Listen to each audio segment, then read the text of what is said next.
Понял, под моим управлением. Наблюдаю у вас 292 на 94. Hello guys, once again it's Matt, and today we have another video on a gameplay, just a normal gameplay. I'm going to do post commentary and just some stuff about the aircraft, and the main topic is the Mirage 3E. Okay, make sure to subscribe, of course, as we are still on a goal for the 30-day challenge, trying to reach 1,000 subscribers, and then I'm going to show my face. I don't think we're going to hit it, but anyway. Not right now at least, but as you see in the first couple of battles, I'm going to show a little bit on the R530, the heat version, and after that the radar version. My findings are that, of course, as the R23T and the R24T compared to the R version on the Russian side, these IR guided missiles are pretty much trash, kind of, you know. I mean, most of them are just completely, most of the shots that you're going to do are completely, I mean, missed, but they're pretty good in general against high flying targets. I mean, against low speed targets and stuff like that. And in general, I would advise you guys to use the radar version. I'm going to show a little bit later why, but in general, the IR version is just too easy to actually evade, so yeah.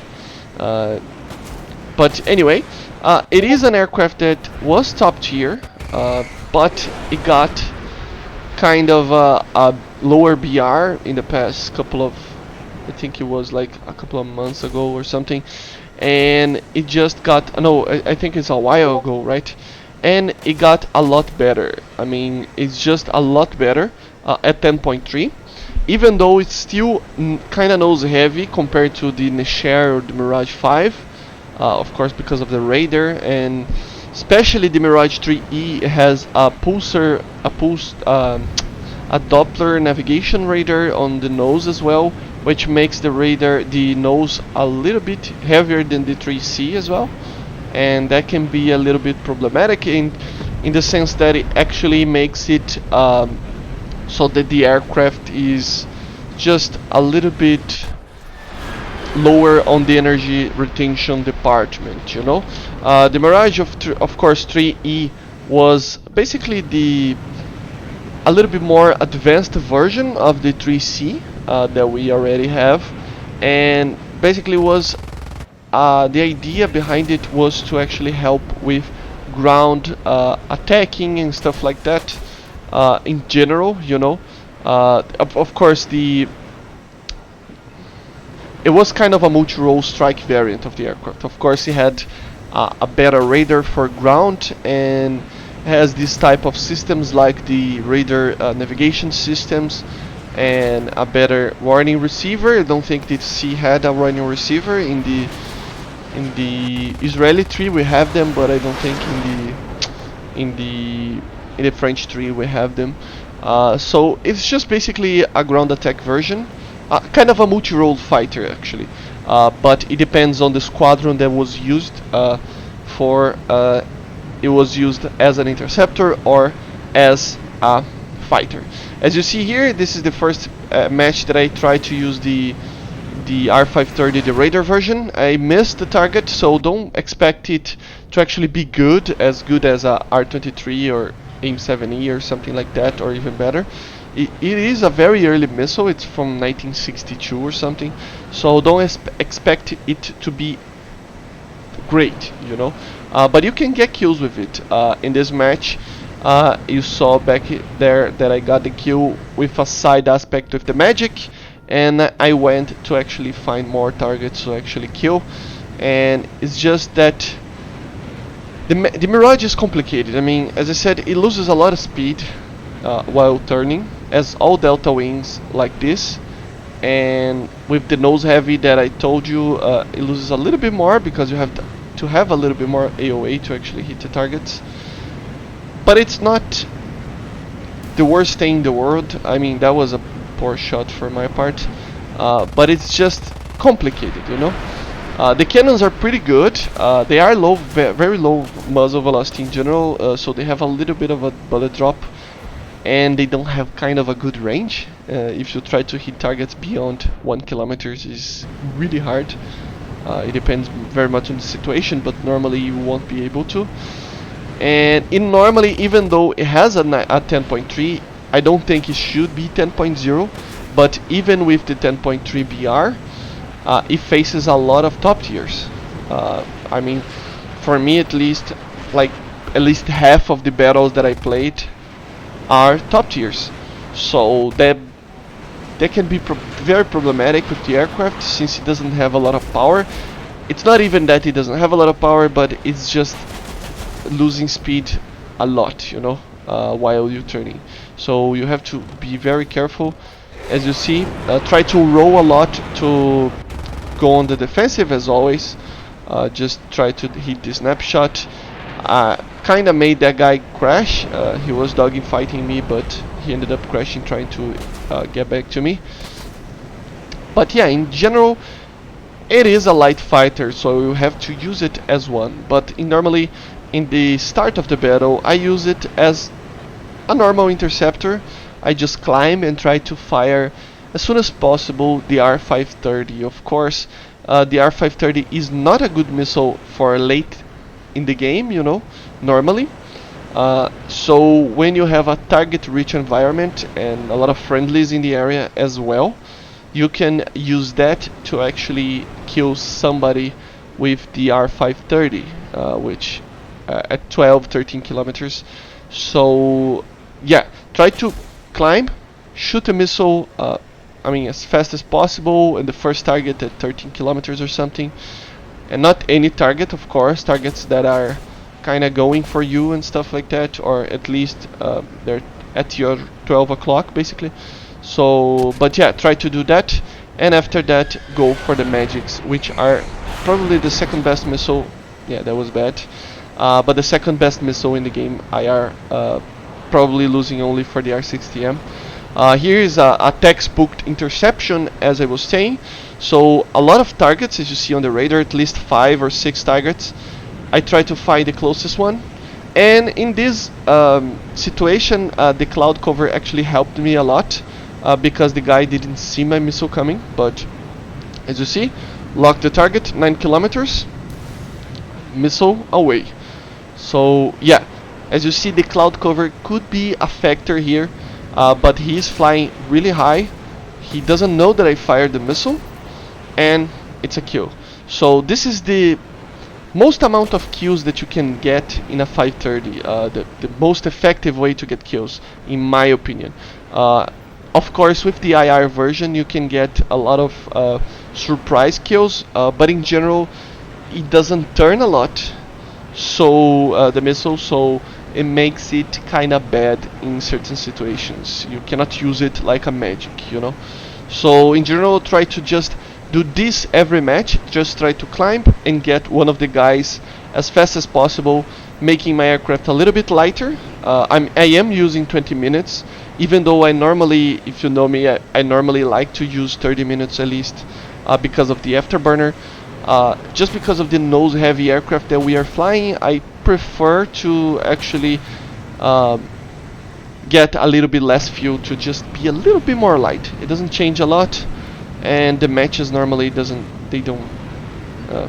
take this long to end anyway. So yeah, that was just a bad shot. He was already firing the flares. Another thing that you can see is that it is a very fast aircraft, and you can maintain a lot of speed, but it just takes a while to get there. So you have to think about that when you're flying against MiG-23s or F4s, for example. You're not going to be able to accelerate them, and the max speed of them are probably better than yours. So just be careful with that. Not saying that you should be turning a lot as well, because of the energy retention problem that this aircraft have, which is the same problem as the J-35, for example, or even the MiG-21. You ended up in a kind of an energy trap by yourself. You know, you just, there are some battles that I recorded that actually you just go for defensive position to defensive position to defensive position, and you cannot get enough speed to get out of the engagement. And this is a problem. The Mirage is good at the first couple of minutes of the engagement. If you don't kill the guy, he will get you normally. Probably the only aircraft that you can actually get eventually is the J-35, just because normally people lose a lot of that was a good kill. But they just lose a lot of more energy than you, and as you see, the cannon is amazing, right? Not the greatest cannon ever, of course. I still take a Vulcan over this, or even the 30 millimeters of the Russians, but or even the 23 millimeters. But it is a pretty good cannon. If you get used to it, it will be a lot better than at first. You know, it's not a bad cannon. It's just it takes a while to get used to it. I normally say that when a lot of people ask me how do I fly it, how do I get better at certain aircraft, just keep flying it, you know. Even though I saw the other day a guy that was 0.5 in KD with the F4F, which is a problem with 400 kills he had and 400 deaths and 200 kills. I mean, so he was, I mean, he had the experience on the F4. So that helps, but it's not the only thing. You need to fly it and think about what you're doing and just learn what the aircraft needs to perform. So it depends a lot on a lot of stuff. It's not just keep flying, you get better. You have to learn what the aircraft needs. So for example, the F4, it's not a dogfighter, so it's not the greatest thing ever to actually just be dogfighting all around. Same way as a Mirage, for example, doesn't like to be slow, so because of the delta wing, so just try to stay fast. Don't turn a lot. So yeah, and when you learn that, you will be fine. Every aircraft is good enough, you know. As you see, I got a lot of kills with the R530. This is another one, a great one actually. As you're going to see, I'm going to intercept an F4 the same way as I did before. But yeah, see that on the radar, 13 kilometers, 12. Shoot the missile. He saw my missile coming. He probably knew that it was a 530, which is not a very good missile. But as you're going to see, he's going to try to evade as hard as possible, and still the missile will get the guy. So think about that. I mean, a lot of people complain about the F530, for example, but you can get kills pretty easily with it. You just have to climb, and a lot of people don't climb with the Mirage.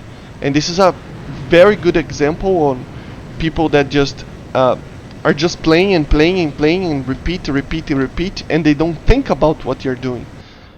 So yeah, a lot of people have they are kind of scared of flying high, of course, because of the BVR meta right now and stuff like that, which you have to be careful. Never face like 2 or 3 enemies at once. You know, you're not going to be able to actually get them alone, especially for Mirage, but even with a MiG-23 and stuff like that. But if you engage one target per one target, go cold, try to re-engage, call for help with your friends. If you're playing with your friends, attack together, do stuff like this, you will be fine. It doesn't matter the aircraft that you're flying. Here's the example, the Mirage 3. I mean, it's a really bad aircraft in general for top tier, but the F4E lost in a BVR condition against a Mirage 3. He lost for me because he was too scared of just going for me and just turned away and didn't pay attention for my missile. So it is always, I mean, War Thunder, of course, it is a fast-paced kind of FPS game / vehicle playing game, but it is also a strategy game.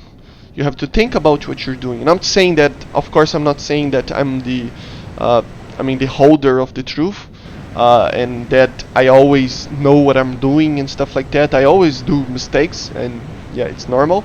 But the thing is, I always try to get this types of protocols and checklists in my brain that makes me play a little bit better. And yeah, you just have to think about what you're doing. And of course, this is another example. I was diving in and he was just very slow. Why would I maintain the speed as I was maintaining? I put it out the afterburner and opened the air brake. Some people just go for the ground. So you have to think about that, okay? But yeah, make sure to subscribe. Make sure to subscribe and click the like button. And yeah, let's get to 1,000 subscribers. And I see you guys on the next one. So yeah, I hope you enjoyed. Bye guys.